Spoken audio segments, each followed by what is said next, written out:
뉴스룸을 시작합니다. 오늘은 JTBC가 새로 취재한 내용으로 문을 열겠습니다. 855명. 지난해 현장에서 사고로 목숨을 잃은 노동자입니다. 하루에 2명이 넘습니다. 살기 위해 갔던 일터에서 노동자들은 왜 죽어가야 할까? 저희는 나흘 전 현대중공업 사례를 집중적으로 추적했습니다. 고용노동부는 이 회사에서 올 들어 석 달 새 3명이 숨지자 특별감독을 했습니다. 하지만 바로 다음 날 4번째 사망자가 나왔습니다. 취재진이 입수한 영상엔 특별감독 직전에 노동자들이 현장을 빠져나가는 장면이 그대로 담겼습니다. 현장에선 제대로 된 감독이 아니었다는 목소리가 나왔습니다. 먼저 강희연 기자입니다. 현대중공업 내 엔진 기계를 다루는 작업장입니다. 노동자들이 일을 멈추더니 줄지어 작업장을 빠져나갑니다. 영상이 찍힌 시간은 지난 14일, 노동부가 5월 11일부터 20일까지 열흘간 특별 근로감독을 벌이던 때입니다. 감독이 오니까 저기 잠깐 어디 좀 나가 있어라, 비어 있어라, 뭐 이런 식으로 괜히 일하고 있으면 지적받을 수 있으니까 나가 있어라. 평소엔 2~3명씩 모여 용접 작업을 하던 곳입니다. 하지만 감독관의 눈에 띄지 않게 일부러 작업장을 비웠다는 겁니다. 특별감독 기간 작업장 곳곳은 텅 비었고 기계도 멈췄습니다. 노동조합은 평소보다 작업 인원을 줄이거나 아예 출근시키지 않는 경우도 있었다고 주장했습니다. 100이라면 20% 정도밖에 안 보이는 거죠. 사내 물량팀들도 많이 들어가 있거든요. 그분들은 아예 출근 안 시키는 경우도 많고요. 또 다른 영상에선 한 노동자가 높은 구조물 위에 올라 작업을 하고 있습니다. 노동자를 보호해주는 안전장치는 벨트뿐입니다. 감독관이 돌아가자 평소대로 작업에 복귀한 겁니다. 감독관이 가고 나니까 이제 그런 위험 작업하는 그런 부분들 아니나 다를까 계속 그 일을 이제 하고 계신 거예요. 근로기준법에 따르면 감독관의 현장 조사를 방해한 경우 500만 원 이하의 과태료를 부과할 수 있습니다. 현대중공업 노조는 당시 이런 상황을 노동부와 회사에 지적했다고 말합니다. 명백히 이건 근로기준법을 위반하고 있는 행위이고 그 위반을 직원들에게 종용하는 행위다. 이에 노동부는 감독 초기에 해당 지적이 나와 회사에 문제 제기 및 주의 조치한 뒤 감독했다고 밝혔습니다. 반면 현대중공업 측은 회사가 작업을 중단하거나 축소를 지시한 상황은 전혀 없었고 정상적으로 작업이 이루어졌다고 말했습니다. JTBC 강연입니다. 이렇게 특별감독이 끝난 날 노조와 회사 그리고 노동부는 한데 모여 그 결과를 평가했습니다. 저희는 그 영상도 입수했습니다. 노동부는 밀폐된 공간의 작업 관리가 부실하다고 지적했습니다. 하루 뒤에 김성인 씨가 사망한 바로 그 장소였습니다. 여성국 기자입니다. 지금 그 어딘가에 모를 위험 요인이 있다는 거예요. 그거를 인식하지 못하시면은 사고는 또 납니다. 저희가 또 특별감독 들어와야 되니까. 하청 노동자 김성인 씨가 사망하기 전날 1시간 반가량 열린 특별 근로감독 평가회 영상입니다. 노조와 회사, 정부 관계자들이 참여했습니다. 현대중공업을 조사한 근로감독관들은 추락, 끼임, 감전 등을 지적합니다. 밀폐 공간 작업 시 쪽에서 나중에 말씀드리겠지만 상당히 부족한 부분이 유포한 부분이 나타났고요. 관리감독자가 항상 상시 또 감시인들이 항상 상주해서 작업을 감시해야 되겠습니다. 그 부분이 지적이었습니다. 하지만 다음 날 김성인 씨는 특별 근로감독에서 지적한 작업 환경에서 일하다 사망했습니다. 이번 근로감독의 책임자는 취재진에게 현장의 관리감독자들이 밀폐 공간의 위험을 인지하지 못하는 경우가 많았다며 회사의 표준 작업 지도서 내용이 현장 노동자들에게 제대로 교육이 안 됐다는 취지로 말했습니다. 고용노동부는 이번 감독 결과 현대중공업의 574건을 지적하고 과태료 약 1억 4천만 원을 부과했지만 죽음의 고리는 끊지 못했습니다. JTBC 여성국입니다. 사고가 일어난 날로 가보겠습니다. 고 김성인 씨는 배관 안에서 의식을 잃은 채 발견됐습니다. 하지만 저희가 입수한 작업 지침서를 보면 절대 배관 안으로 들어가선 안 된다고 되어 있습니다. 조소희 기자입니다. 김성인 씨가 소속된 하청업체가 작성하고 현대중공업이 승인한 표준 작업 지도서입니다. 18단계에 거쳐 작업 순서와 안전 지침이 자세히 적혀 있습니다. 눈에 띄는 건 질식사고의 위험성입니다. 21일 김 씨 죽음의 원인으로 꼽힌 아르곤가스에 대한 언급도 나옵니다. 질식 위험을 6차례나 강조했습니다. 그러면서 파이프 안으론 절대 들어가선 안 된다고 돼 있습니다. 심지어 얼굴조차 넣지 말라고 적었습니다. 하지만 김 씨는 파이프 안에서 차가운 시신으로 발견됐습니다. 현대중공업에서 하청업체 노동자가 용접 작업 중 질식사한 건 김 씨가 처음이 아닙니다. 8년 전 하청업체 노동자 강모 씨도 아르곤가스 중독으로 세상을 떠났습니다. 2016년엔 비슷한 사고가 잇따르자 재발을 막겠다며 파이프 설치 작업 표준 작업 지도서까지 만든 겁니다.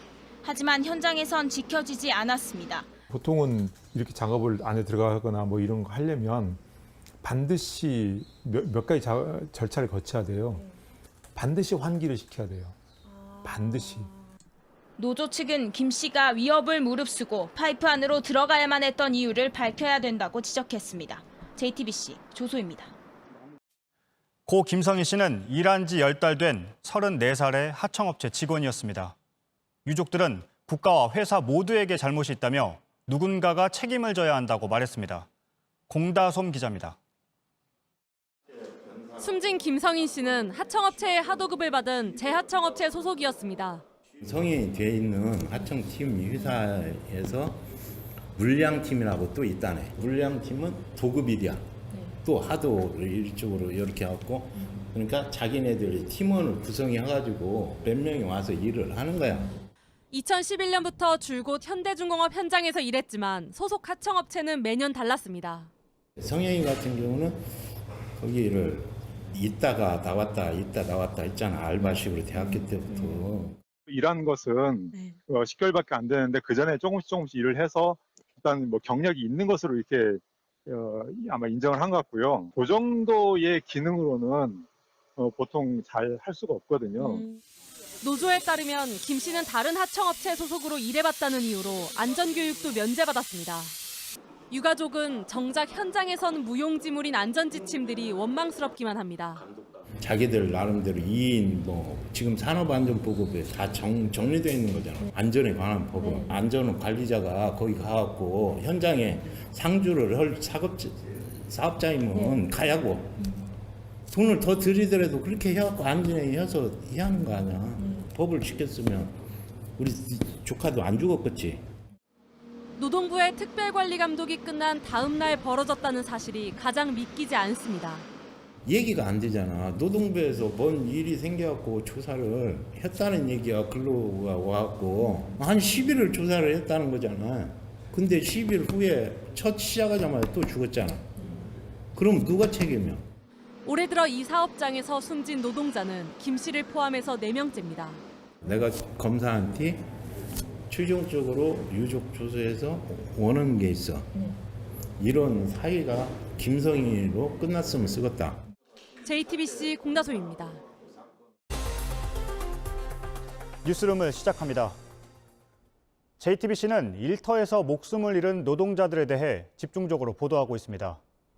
왜 사망사고가 반복되는지를 닷새 전 현대중공업 작업 현장에서 숨진 김성인 씨의 사례를 통해 추적하고 있습니다. 어제는 김 씨가 숨지기 전날까지 노동부가 했던 특별감독의 실태와 사고 당일 현장에서 지침이 제대로 지켜지지 않은 문제점을 전해드렸습니다.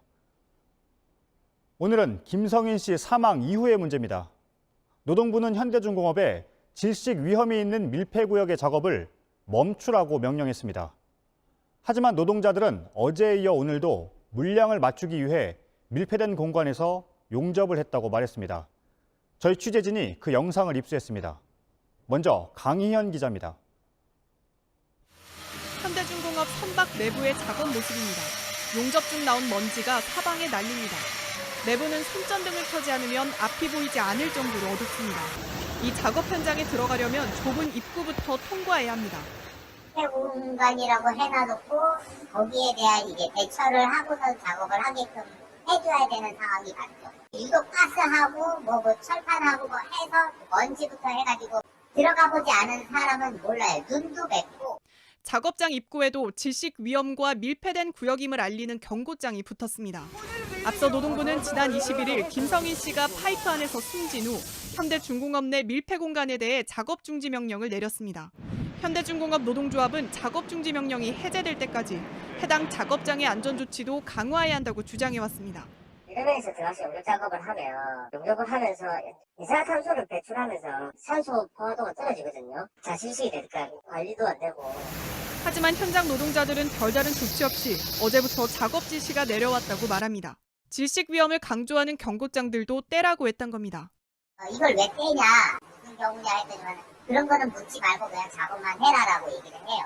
노동자들이 소셜미디어에서 나눈 대화에선 용접 물량을 맞추라고 한다. 이러니 사고가 난다는 말도 나왔습니다. 노조는 어제 사측에 작업 중지를 요청했습니다. 하지만 회사가 받아들이지 않았습니다. 노동부에서 작업 조건에 들어오니까 뗀 거죠 이제. 그냥 작업을 진행하려고.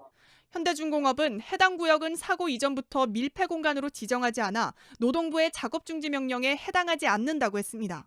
질식 위험 경고장을 떼라고 했던 노동자들의 주장에 대해서도 확인하기 어렵다고 덧붙였습니다. JTBC 강현입니다.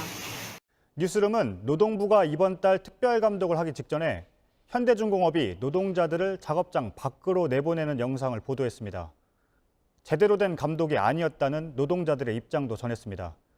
회사 측은 그런 사실이 없다고 부인하고 있지만 노동자들은 전에도 같은 일이 있었다고 주장합니다. 저희 취재진은 지난달 노동부가 안전점검을 할 때 관리자가 단체 대화방에서 노동자들에게 전달한 내용을 입수했습니다. 여성국 기자입니다. 점검 들어왔습니다. 피하세요. 밖으로 나가든지 박히든지 합시다. 지난달 27일 현대중공업 노동자 10여 명이 있는 단체 대화방입니다. 1시간 뒤 덕분에 지적 없이 대충 끝났습니다라는 메시지가 올라옵니다. 현대중공업 해당 부서의 조직도를 확인해보니 메시지를 보낸 건 관리자인 팀장이었습니다. 노동부가 지난달 20일부터 28일까지 현대중공업의 정기 안전점검을 하던 기간 중 벌어진 일이었습니다. 특별감독 기간에도 현대중공업은 작업장에서 노동자들을 내보낸 의혹을 받아 주의를 받았습니다. 하지만 회사 측은 작업장별로 한간 곳이 있을 수 있지만 감독관이 온다고 의도적으로 노동자들을 내보내진 않는다고 의혹을 부인했습니다. 회사가 특별감독 당시 이런 일을 인정한 뒤 주의하기로 했다는 노동부 관계자의 의견과는 다른 해명입니다. 특별감독의 마지막 날 노사정의 평가 자리에서도 지적이 나왔습니다. 작업자를 빼내면 근로감독을 방해를 했고 감독관의 준비가 좀 부족한 부분도 있고 저희들은 그래서 제대로 된 감독이 됐다고 좀 인정하기 좀 어렵습니다. 현대중공업 노동자들의 연이은 사망에 노동부는 감독관 2명을 보내 노사와 함께 기한 없이 안전점검을 할 예정입니다. JTBC 여성국입니다.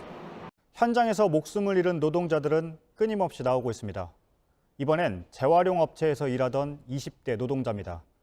홀로 파쇄 작업을 하던 중이었습니다. 안전장치도 없었습니다.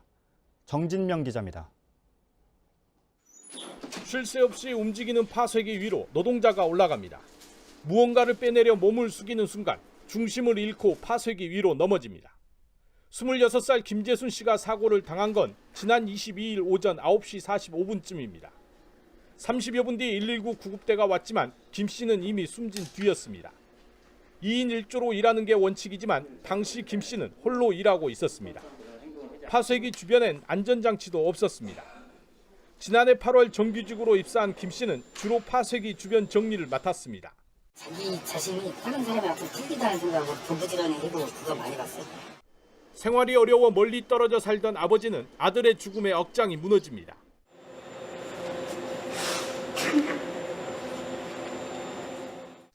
다시는 이런 일이 일어나지 않기를 호소했습니다. 작년 6월 달에 통화했을 때 그때 용인에 와서 같이 있었으면 이런 경고가 일어나지 않았을 텐데라는.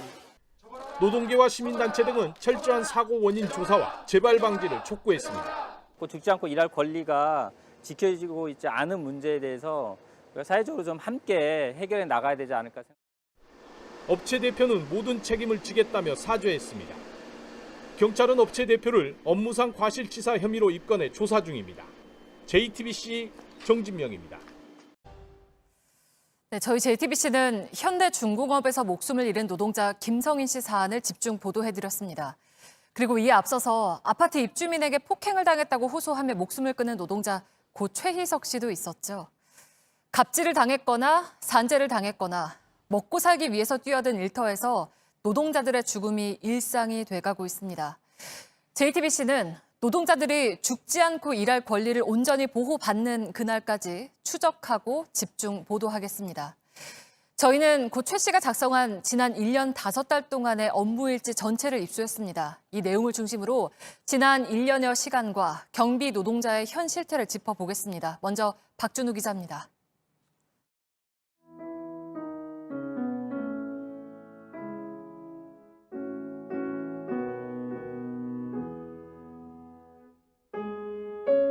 경비 노동자의 일상이 담긴 임계장 이야기의 한 구절입니다.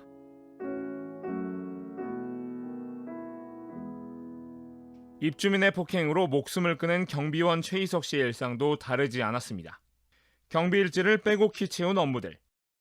담배꽁초 다 쓰고 저희도 여기 맨날 쓰는데도 여기 그 주변도 다 쓸어주는 거야. 저쪽 하천변까지.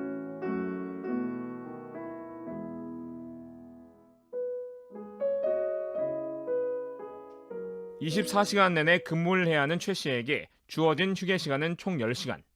식사 시간과 잠자는 시간까지 포함해서입니다. 그마저도 최 씨가 가로등을 확인하거나 작업한 시각과 겹칩니다. 너무 좁고 연약해도 그냥 견딜 수 있다고, 그거 못 견디면 어떻게 일을 했냐고 그래가면서 나하고 많은 얘기를 했습니다.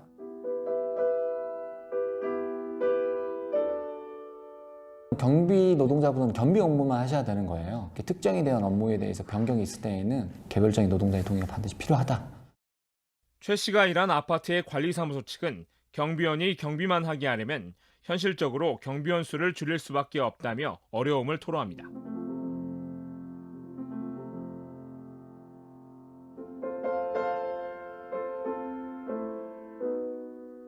JTBC 박준우입니다. 저희는 고 최희석 씨가 일하던 아파트의 취업 규칙도 입수했습니다.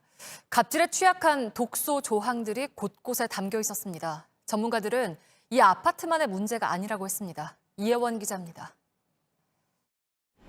경비 노동자 최희석 씨는 철저한 의리였습니다. 해고의 가능성이 늘 따라다녔습니다. 입주자 대표회의가 요청하거나 3번 이상 경고하면 해고될 수 있었습니다. 최 씨가 작성한 경비일지 지시사항에 가장 많이 써있는 말, 주민께 친절히 봉사, 인사 철저입니다. 취업 규칙은 이런 지시사항을 위반할 경우 해고 사유로 규정했습니다. 경비가 무슨 죄가 있습니까? 이럴 때마다 경비를 갈면 흠화살 명예가 있어요. 취업 규칙을 심사할 때 한 번씩 걸러져야 되는 부분들이거든요. 근데 고용노동부가 그런 부분에 대해서도 세심하게 좀 살펴볼 필요성이 있습니다. 헌법이 보장한 집회와 시위의 자유, 불가능했습니다. 관리사무소 승낙이 필요하고 집단 행동 역시 원천적으로 차단됐습니다. 뭔 얘기를 합니까 우리가 경비가. 저희가 아예 모르게 참하고 경비는 그 정도 하는 거예요. 노동자의 권리 보호를 위한 조항은 없었습니다. 직무를 변경하거나 정원을 조정할 때 경비원들의 동의나 의견을 물을 필요도 없었습니다. 최 씨가 근무한 곳의 문제만이 아닙니다. 그래서 이런 조항이 관행적으로 경비직 분들의 취업 규칙에 들어가 있고, 그것이 입주민들에 대한 갑질 문제를 제대로 문제 제기할 수 없게 만드는 하나의 요인으로 작용하고 있다. 고 최희석 씨 유족은 내일 기자회견을 열고 최 씨에 대한 산업재해 보상을 신청할 예정입니다. JTBC 이혜원입니다. 지난주에 현대중공업 작업 현장에서 목숨을 잃은 고 김성인 씨는 조공으로 불렸습니다. 배관 보조공을 줄임말이라고 합니다. JTBC는 고 김성인 씨의 사례를 통해서 왜 일터에서 사망 사고가 반복되는지 추적했습니다. 이번엔 사망 그 후입니다. 김 씨 이전인 6년 전에 목숨을 잃은 노동자는 산업재해를 인정받기까지 5년 넘게 걸렸습니다. JTBC는 자살이란 주장을 뒤집기 위해 힘겹게 싸운 유족을 만났습니다. 이수진 기자입니다. 사고 전날이 저희 결혼기념일이었어요. 다음 날 한 10시 좀 넘어서 전화가 온 거예요. 이제 남편이 사고가 났다라는 회사. 현대중공업 하청 노동자 정범식 씨는 2014년 4월 목숨을 잃었습니다.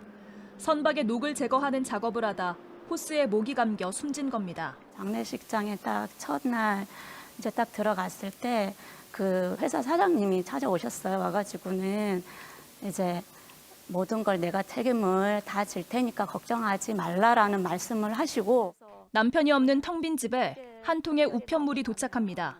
장례식을 치르고 이제 저는 이제 집에 와 있는데 울산 동부경찰서에서 저한테 우편물이 한 장이 왔어요.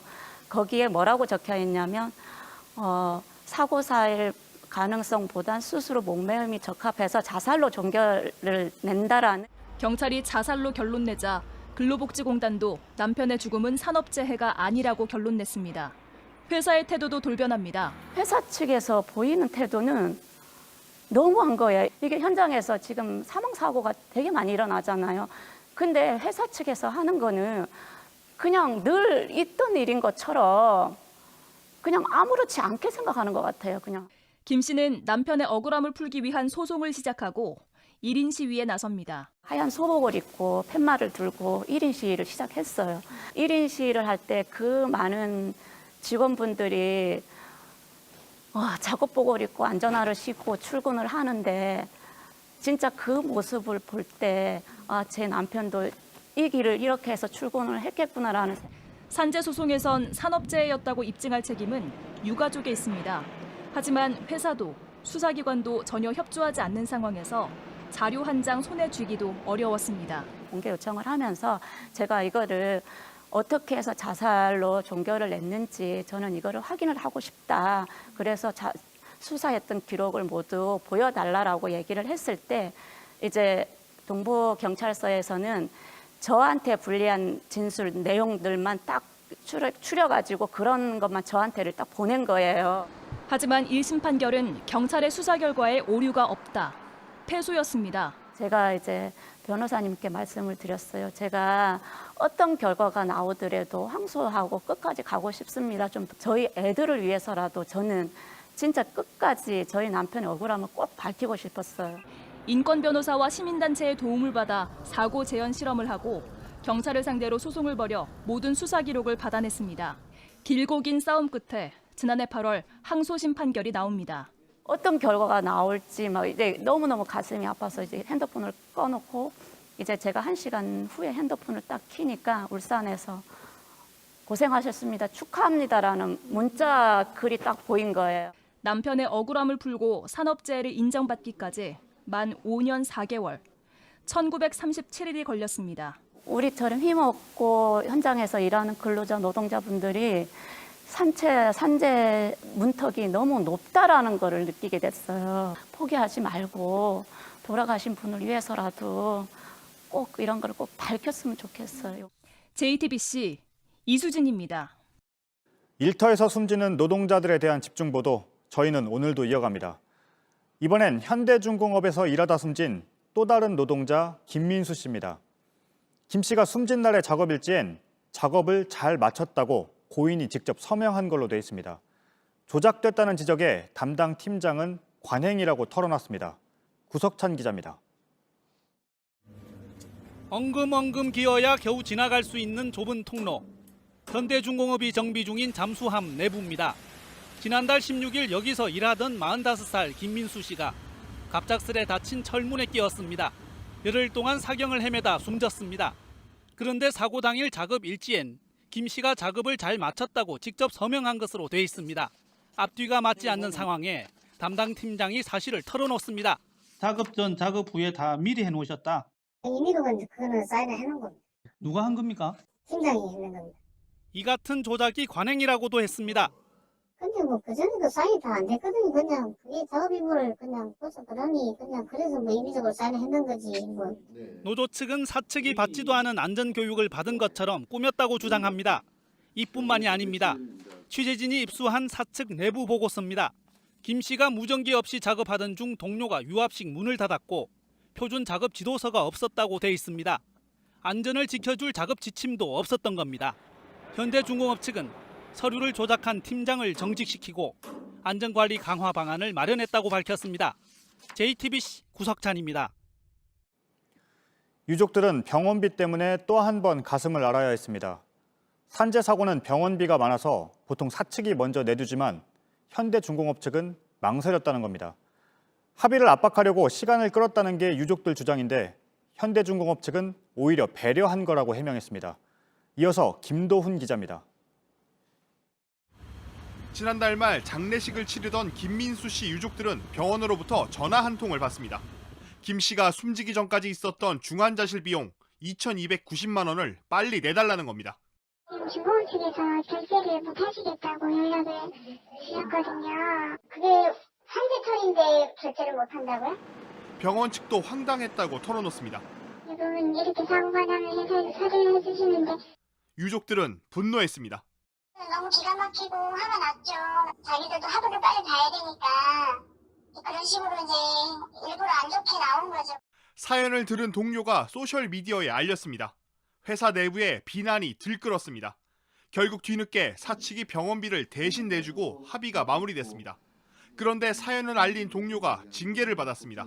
심할서를 적으면은 징계위원회에 올리지 않고 견책으로 끝내겠다. 근데 심할서를 안 적으면은 징계위원회에 올려서 회부해서 징계를 하겠다라고 이야기를 합니다. 현대중공업 측은 병원비는 유족이 내고 근로복지공단으로부터 돌려받는 게 정상적 절차라고 밝혔습니다. 하지만 배려 차원에서 내줬고 병원비로 합의를 압박하지 않았다고 강조했습니다. 이런 점에서 허위 사실을 퍼뜨린 직원을 징계했을 뿐이라고 설명했습니다. JTBC 김도훈입니다. 저희 뉴스룸이 현대중공업의 산재 사고를 연속으로 추적 보도한 가운데 고용노동부는 현대중공업을 안전관리 불량 사업장으로 지정하고 특별관리에 들어간다고 밝혔습니다. 노동부는 2달간 현대중공업을 전담하는 감독팀을 운영하고 현대중공업이 안전 의무를 어긴 것에 대해 책임자를 처벌하겠다고 했습니다.